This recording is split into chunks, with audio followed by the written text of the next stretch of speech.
of Science Craft. In this video, we are going to discuss about the types of biofertilizers. या video मध्ये आपण बायोफर्टिलायझर्सचे प्रकार पाहणार आहोत. लास्ट व्हिडिओ मध्ये आपण बायोफर्टिलायझर्सचे definitions and the role of biofertilizers हे पाहिलेलं आहे. या व्हिडिओ मध्ये आपल्याला काय बघायचं आहे तर बायोफर्टिलायझर्सचे प्रकार. Okay, again, what is the meaning of biofertilizers? The nitrogen fixing microorganisms and their products which increase the fertility of soil is called biofertilizers. बरोबर आहे. म्हणजे नायट्रोजन फिक्सेशन करणारे मायक्रो ऑर्गॅनिझम्स किंवा त्यांचे प्रोडक्ट जे सॉइलची फर्टिलिटी वाढवणार आहे त्याला काय म्हणायचं आहे, बायोफर्टिलायझर्स म्हणायचं आहे. ओके, काय म्हटलंय बघा, on the basis of nature and functions. काय म्हटलंय, nature and functions. On the basis of nature and functions biofertilizers are divided into following groups. त्याचं नेचर आणि त्या बायोफर्टिलायझर्सचं फंक्शन्स कसं आहे त्याच्यावरून त्याचे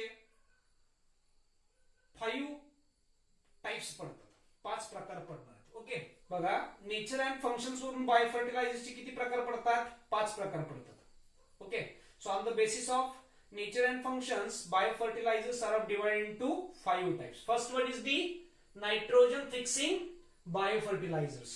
Okay, पहिला कुठला आहे, नायट्रोजन फिक्सिंग बायोफर्टिलायझर्स आहे. दुसरा कुठला आहे, फॉस्फेट सोल्युबलायझिंग बायोफर्टिलायझर्स. तिसरा कुठला आहे, कॉम्पोस्ट मेकिंग बायोफर्टिलायझर्स. ओके, चौथा कुठला आहे, सायनोबॅक्टेरिया ऍज बायोफर्टिलायझर्स. आणि पाचवा कुठला आहे, fungal biofertilizers. Right. So nature and functions, on the basis of nature and function, biofertilizers are divided into 5 types. First one is the nitrogen fixing biofertilizers, second phosphate solubilizing biofertilizers, third one is the compost making biofertilizers, fourth one is the cyanobacteria as biofertilizers, fifth one is the fungal biofertilizers. In that first, out of the 5, we will discuss about the first nitrogen fixing biofertilizers. Nitrogen fixing biofertilizers मध्ये काय म्हटले बघा, डेफिनेशनच आहे, the nitrogen fixing microorganisms which converts atmospheric nitrogen into nitrogenous compounds like nitrates and nitrates via ammonia. बरोबर आहे. तुम्ही जर बघितलं काय म्हटलेलं आहे, the nitrogen fixing micro organism which converts atmospheric nitrogen into nitrogenous compounds like nitrates and nitrites via ammonia. Nitrogen fixing micro organisms are also called as diazotrophs. म्हणजे तुम्ही जर बघितलं या ठिकाणी तर नायट्रोजन फिक्सिंग बायोफर्टिलायझर्स म्हणजे काय, तर नायट्रोजन फिक्सिंग बायोफर्टिलायझर्स म्हणजे या ठिकाणी मायक्रो ऑर्गॅनिझम्स काय करतात तर ऍटमॉस्फेरिक नायट्रोजनचं कन्व्हर्जन नायट्रोजनस कंपाउंड्स मध्ये करणार आहेत. So atmospheric nitrogen into nitrogenous compounds like nitrate nitrites कशाच्या मदतीने, वाया अमोनिया. म्हणजे या ठिकाणी ऍटमॉस्फेरिक नायट्रोजनचं कन्व्हर्जन अमोनिया गॅस मध्ये केलं जातं. बरोबर आहे. आणि अमोनियाचं रूपांतर हे नायट्रोजनस कंपाऊंड नाइट्रेट किंवा नाइट्राइट्स मध्ये करणार आहेत. बरोबर आहे. मग हे जे नायट्रोजन फिक्सिंग बायोफर्टिलायझर्स आहेत ते 2 प्रकारचे आहेत. म्हणून काय म्हटलं, nitrogen fixing micro organisms also called diazotrophs are of 2 types. पहिला येतो सिम्बायोटिक आणि दुसरा येतो नॉन सिम्बायोटिक. सिम्बायोटिक म्हणजे काय, symbiotic nitrogen fixing micro organisms. Second one is the free living एकटा राहणारा और non symbiotic nitrogen fixing micro organisms. Symbiotic nitrogen fixing micro organisms म्हणजे काय, तर याच्यामधले मायक्रो ऑर्गॅनिझम्स हे कुठल्या तरी सेल मध्ये राहत असतात. बरोबर आहे. म्हणजे डायरेक्ट तुम्हाला सांगतो या ठिकाणी symbiotic nitrogen fixing micro organisms are live in the roots of higher plants. Symbiotic nitrogen fixing micro organisms हे हायर प्लांट्सच्या रूट मध्ये राहतात. बरोबर आहे. त्यात सिम्बायोटिक असोसिएशन्स असणार आहे, म्हणजे नायट्रोजन फिक्सिंग मायक्रो ऑर्गॅनिझम्स आणि रूट्स ऑफ हायर प्लांट्स या ठिकाणी त्या दोघांचं म्युच्युअल अंडरस्टँडिंग असणार आहे. बरोबर आहे. मग या म्युच्युअल अंडरस्टँडिंग मध्ये काय करणार आहे, तर जो रूट्स ऑफ हायर प्लांट्स आहे तो त्या नायट्रोजन फिक्सिंग मायक्रो ऑर्गॅनिझम्सला फूड प्रोव्हाइड करणार आहे. तर हा जो मायक्रो ऑर्गॅनिझम्स आहे तो काय करणार आहे, तर त्या प्लांटला नायट्रोजन मिळवून देणार आहे. अशा पद्धतीने या ठिकाणी सिम्बायोटिक असोसिएशन असणार आहे, म्युच्युअल अंडरस्टँडिंग असणार आहे. Okay, so symbiotic nitrogen fixing micro organisms example is the rhizobium, anabaena, frankia. लक्षात ठेवायचं, नीट साठी इम्पॉर्टंट आहेत examples. So symbiotic nitrogen fixing micro organisms example कुठले कुठले आले, rhizobium, anabaena, frankia. these are the examples of symbiotic nitrogen fixing microorganisms. आता याच्यामध्ये बघा काय म्हटलंय, these are always associated generally with underground parts. म्हणजे हे जे मायक्रो ऑर्गॅनिझम्स आहेत ते नेहमी कोणाबरोबर मिळणार आहेत, तर हायर प्लांट्सच्या अंडरग्राउंड पार्ट मध्ये मिळणार आहेत. Specially that is the roots of higher plants. म्हणजे symbiotic nitrogen fixing micro organisms हे हायर प्लांटच्या रूट मध्ये आपल्याला नेहमी बघायला मिळणार आहेत. याचं पहिले एक्झाम्पल आहे रायझोबियम, दुसरं अॅनाबिना, तिसरं आहे ते फ्रँकिया. पुढचा जो प्रकार आला तो फ्री लिव्हिंग म्हणजे एकटा राहणारा or non symbiotic nitrogen fixing micro organisms. हा जो आहे तो सॉइल मध्ये असणार आहे. Okay, example is the azotobacter, nostoc, clostridium, beijerinckia, klebsiella. Okay, klebsiella. So example again, Azotobacter, Nostoc, Clostridium, Bigerickia, Calbicilla. These are the examples of free living or non-symbiotic nitrogen fixing microorganisms. And Rhizobium, Anabina, Frankia, these are the examples of symbiotic nitrogen fixing microorganisms. Okay. Again पुन्हा एकदा सांगतोय, nitrogen fixing bye fertilisers म्हणजे काय, तर असे micro organisms असतात जे atmospheric नायट्रोजनचं कन्व्हर्जन नायट्रोजनस कंपाऊंड्स मध्ये करतात. कुठले कुठले, नायट्रेट्स आणि नायट्राइट्स मध्ये करतात. कोणाच्या मदतीनं, वाया अमोनिया. अमोनियाचं म्हणजे नायट्रोजनस ऍटमॉस्फेरिक नायट्रोजनचं कन्व्हर्जन अमोनियामध्ये, अमोनियाचं रूपांतर नंतर nitrogenous compounds like nitrates and nitrous मध्ये करतात. मग याचे दोन प्रकार पडतात. सिम्बायोटिक म्हणजे कोणाबरोबर तरी राहतात, नॉन सिम्बायोटिक और फ्री लिव्हिंग म्हणजे एकटे राहणारे. त्याचे एक्झाम्पल्स आपण बघितलेले आहेत. आता याच्यानंतर आपण बघणार आहोत फॉस्फेट सोल्युबलायझिंग बायोफर्टिलायझर्स. फॉस्फेट सोल्युबलायझिंग बायोफर्टिलायझर्स, बरोबर आहे. म्हणजे असे काही मायक्रो ऑर्गॅनिझम्स आहेत ते रॉक फॉस्फेटचं सोल्युबलायझिंग करतात. म्हणजे rock phosphate is solubilized into phosphate. Okay, मग बघा, these are the bacterial species. म्हणजे फॉस्फेट सोल्युबलायझिंग बायोफर्टिलायझर्स हे काय आहेत, तर बॅक्टेरियल स्पेसिस आहे which solubilize the insoluble inorganic phosphate compound such as a rock phosphate. म्हणजे हे जे फॉस्फेट सोल्युबलायझिंग बायोफर्टिलायझर्स ते कुठली स्पेसिस आहे, तर बॅक्टेरियल स्पेसिस आहे. हे काय करतात, तर इनसोल्युबल इनऑर्गॅनिक फॉस्फेटचं सोल्युबल फॉर्म मध्ये कन्व्हर्जन करतात. Okay, such as a rock phosphate. Right. So example is the pseudomonas, striata, bacillus, polymyxa, agrobacterium, micrococcus, aspergillus. Okay, examples कुठले कुठले आहेत बघा, Pseudomonas, striata, bacillus, polymyxa, agrobacterium, micrococcus, ॲस्परजिलस. ह्या ज्या बॅक्टेरियाच्या स्पेसिस आहेत बाळांनो, हे काय करणार आहेत, तर इनसोल्युबल इनऑर्गॅनिक फॉस्फेट जो आहे त्याचं सोल्युबल फॉर्म मध्ये कन्व्हर्जन करणार आहे, such as a rock phosphate मध्ये. Third, compost making biofertilizers. Okay, म्हणजे असे काही बायोफर्टिलायझर्स आहेत ते कॉम्पोस्ट तयार करतात. म्हणजे micro organisms which is responsible for making compost. Okay, त्याच्यामध्ये काय म्हटलंय बघा, compost is a natural process that turns organic matter into a dark rich substance called compost or humus. बरोबर आहे. कंपोस्टलाच इक्विव्हॅलंट शब्द ह्युमस म्हणून वापरला जातो.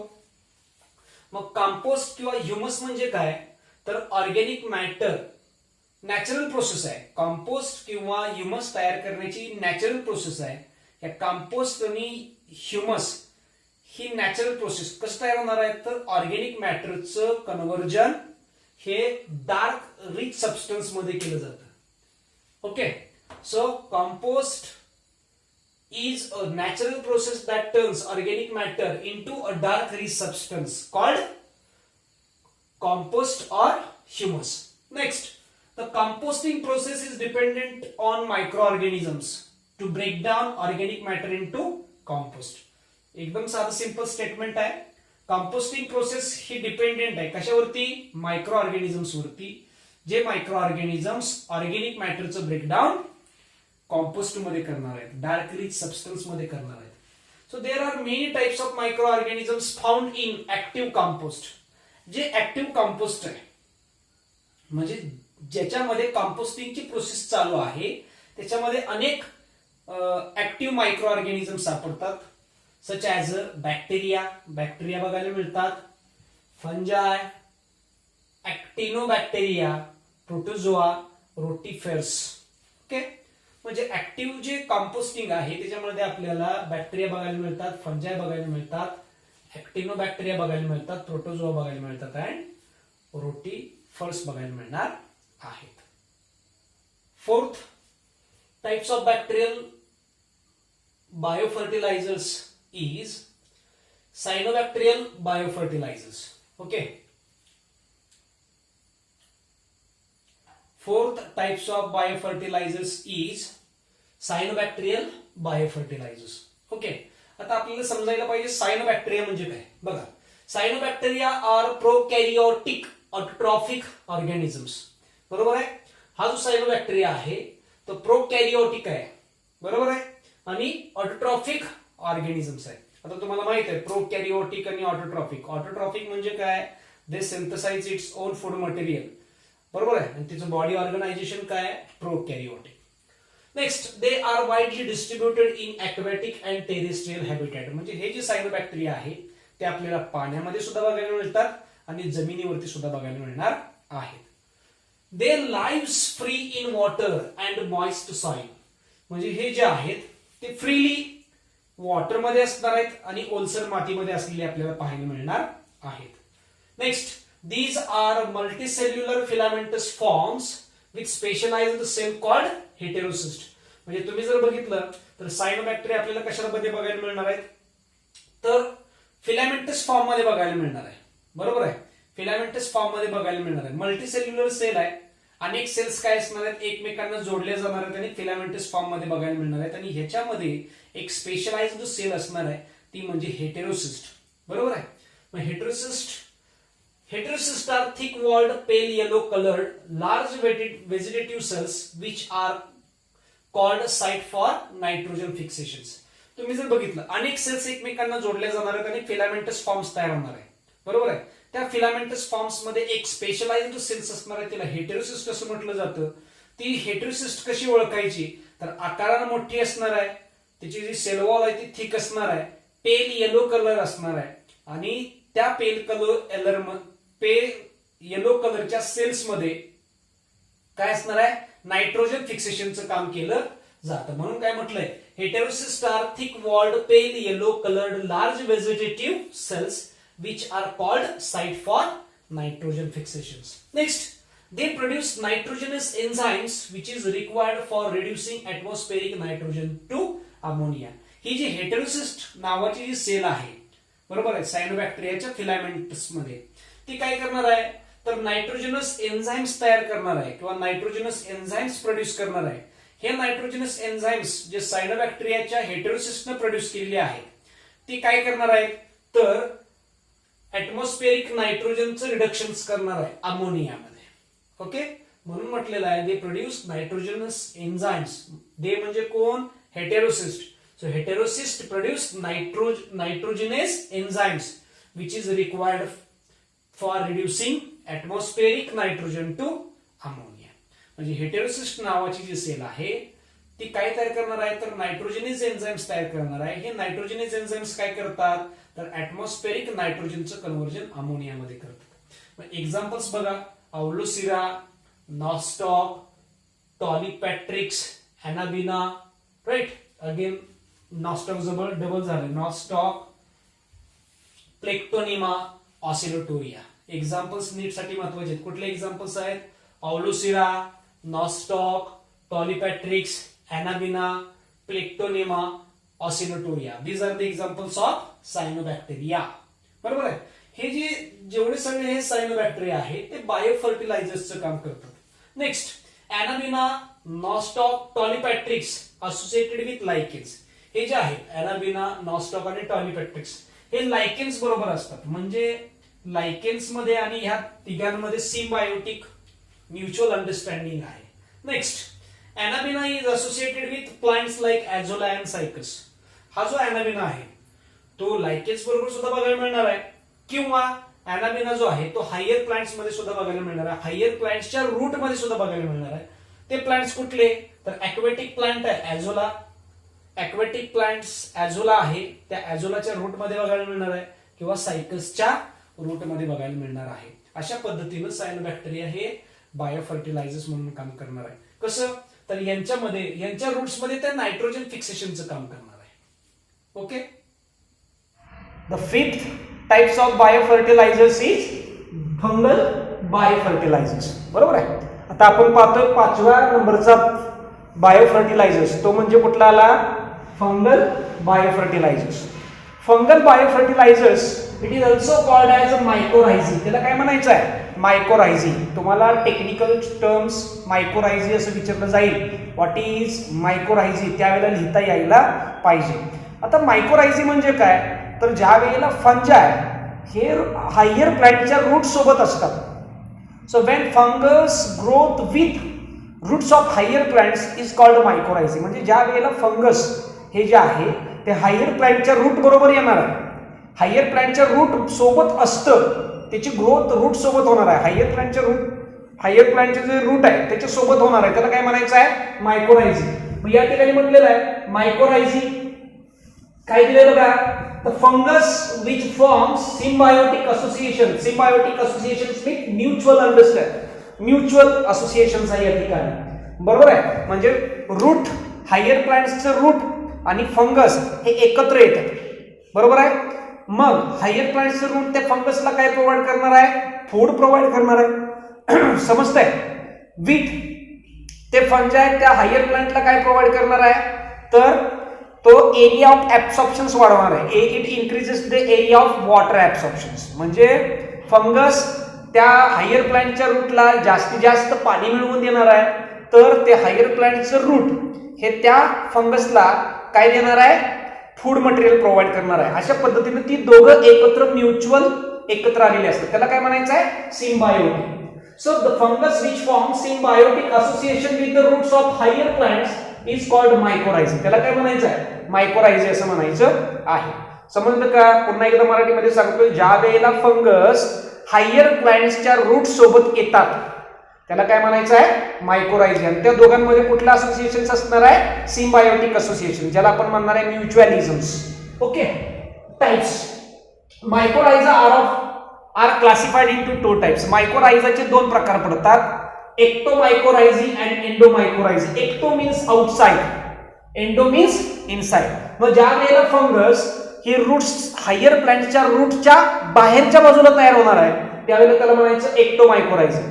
So when fungus grown on roots of higher plants, बरोबर आहे, ज्या वेळेला फंगस हे हायर प्लांट्सच्या रूट वरती येणार आहे त्यावेळेला त्याला म्हणायचं एक्टोमायकोरायझी. आउटसाइडला असणार आहे ना.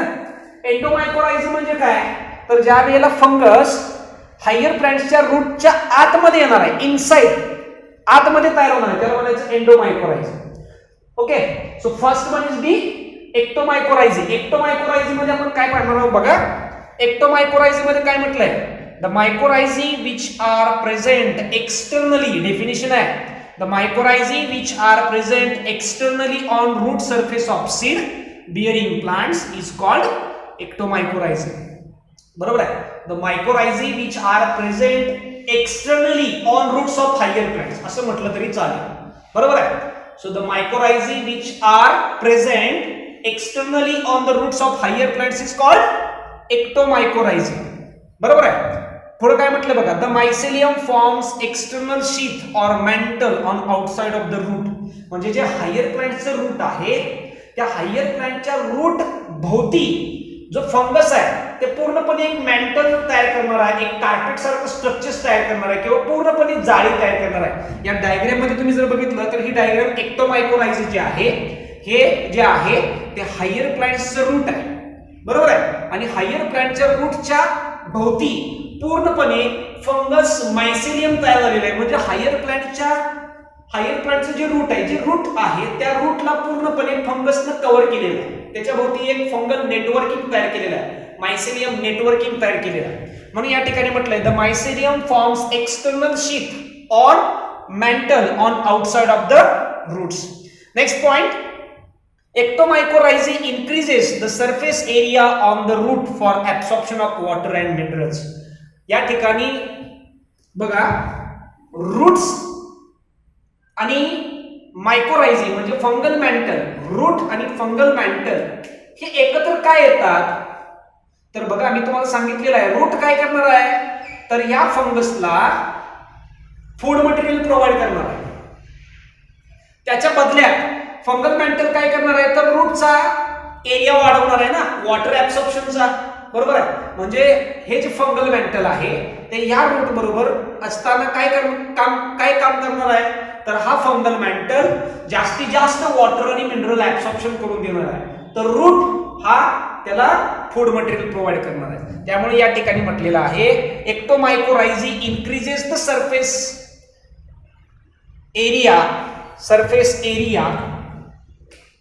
surface area of the root for absorption of water and minerals. Right? अशा पद्धतीने म्हणजे नीट मध्ये assertion reasoning type of questions मध्ये तुम्हाला हा प्रश्न पडू शकतो. Next, they increases the vigor, growth and yield of the seed bearing plants. बरोबर. म्हणजे या सगळ्या गोष्टींमुळे त्या वनस्पतीला काय फायदा होणार आहे तर त्या वनस्पतीची उत्पादन क्षमता वाढणार आहे, त्या वनस्पतीची वाढ चांगली होणार आहे. बरोबर आहे. त्या वनस्पतींमध्ये काय असणार आहे तर जे पीक असणार आहे ते भरपूर येणार आहे. म्हणजे वनस्पतीचा वाढ आणि विकास for the growth and development of plants the fungal mantle or ectomycorrhizae is important. बरोबर आहे. एखाद्या वनस्पतीचा वाढ आणि विकास व्यवस्थित व्हायचा असेल, एखाद्या वनस्पतीचा वाढ आणि विकास हा अगदी योग्य पद्धतीने होणार आहे जर त्या प्लांटच्या रूट वरती जर मायकोरायझी असेल तर. बरोबर आहे. हा झाला आपण काय पाहिलेला आहे एक्टोमायकोरायझी. याच्यानंतर आपण पाहणार आहोत endomycorrhizae. The second type of mycorrhizae is the endomycorrhizae. First type आपण कुठला बघितलेला आहे एक्टोमायकोरायझी. एक्टोमायकोरायझी म्हणजे काय तर या ठिकाणी हायर प्लांट्सच्या रूटच्या भोवती म्हणजे रूट्सच्या आउटसाइडला मॅन्टल तयार केलं जातं किंवा फंगल मायसेलियम तयार केलं जातं. एंडोमायकोरायझी म्हणजे काय एंडो मीन्स इनसाइड. मग या ठिकाणी जे आहे ते हायर प्लांट्सच्या रूटमध्ये फंगल मायसेलियम आतमध्ये पेनिट्रेट केले जातात आणि आतमध्ये पेनिट्रेट करून जे कॉर्टिकल सेल्स आहेत त्या कॉर्टिकल सेल्सच्या आतमध्ये जे फंगल मायसेलियम काय होणार आहे पसरणार आहे. समजलं. म्हणून त्याला काय म्हटलं जातं एंडोमायकोरायझी असं म्हटलं जातं. मग या ठिकाणी तुम्ही जर डायग्राम बघितली तर डायग्राम मध्ये आपण काय दिलेलं आहे तर रूटचा सेक्शन दिलेला आहे. बरोबर आहे. एंडोमायकोरायझी ज्या रूट मध्ये आहे त्या रूटचं सेक्शन घेतलेलं आहे. त्या रूट मध्ये काय बघितलेलं आहे तर जेवढे सगळे कॉर्टिकल सेल्स आहेत बघा हे रेड कलरचे जे काढलेले आहेत, रेड कलर मध्ये मी जे ड्रॉ केलेले आहेत ते काय आहे तर हायपी आहे. Hyphae of VAM that means what vascular mycorrhizae. Right. So हे झालं रेड कलर मध्ये जे काढलेले आहे ते फंगल मायसिलियम आहे. हे फंगल मायसिलियम कुठपर्यंत पेनिट्रेट झालेले आहेत तर हे जे कॉर्टिकल सेल्स आहेत ना कॉर्टिकल सेल्स पर्यंत हे पेनिट्रेट झालेले आहेत. Okay. So these are the cortical cells आणि हे कॉर्टिकल सेल्स पर्यंत कॉर्टिकल सेल्सच्या आतमध्ये पेनिट्रेट झालेले आणि ते नंतर काय झालेले स्वलन झालेले. समजलं या पद्धतीने. त्यामुळे काय म्हटलं बघा, एंडोमायकोरायझी when mycelium of mycorrhizae lies in between or within the cortical cells. म्हणजे ज्या वेळेला फंगसचं मायसिलियम रूटच्या आतमध्ये जेवढ्या सगळ्या कॉर्टिकल सेल्स असतात त्या कॉर्टिकल सेल्सच्या मध्ये किंवा कॉर्टिकल सेल्सच्या आत काय म्हणतोय बघा, कॉर्टिकल सेल्स, दोन कॉर्टिकल सेल्स आहेत बरोबर आहे, त्या दोन कॉर्टिकल सेल्सच्या मध्ये किंवा कॉर्टिकल सेल्सच्या आतमध्ये जाणार आहे त्याला काय म्हटलं जातं, एंडोमायकोरायझी. काय म्हटलंय, then mycelium of mycorrhizae lies in between, cortical सेल्सच्या मध्ये किंवा कॉर्टिकल सेल्सच्या आतमध्ये. बघा, when mycelium of mycorrhizae lies in between and within the cortical cells of root then it is called endomycorrhizae. बरोबर आहे, त्याला काय म्हणायचं आहे, एंडोमायकोरायझी असं म्हणायचं आहे. Second point, the fungus lies in intracellular space of cortical cells as well as intercellulary.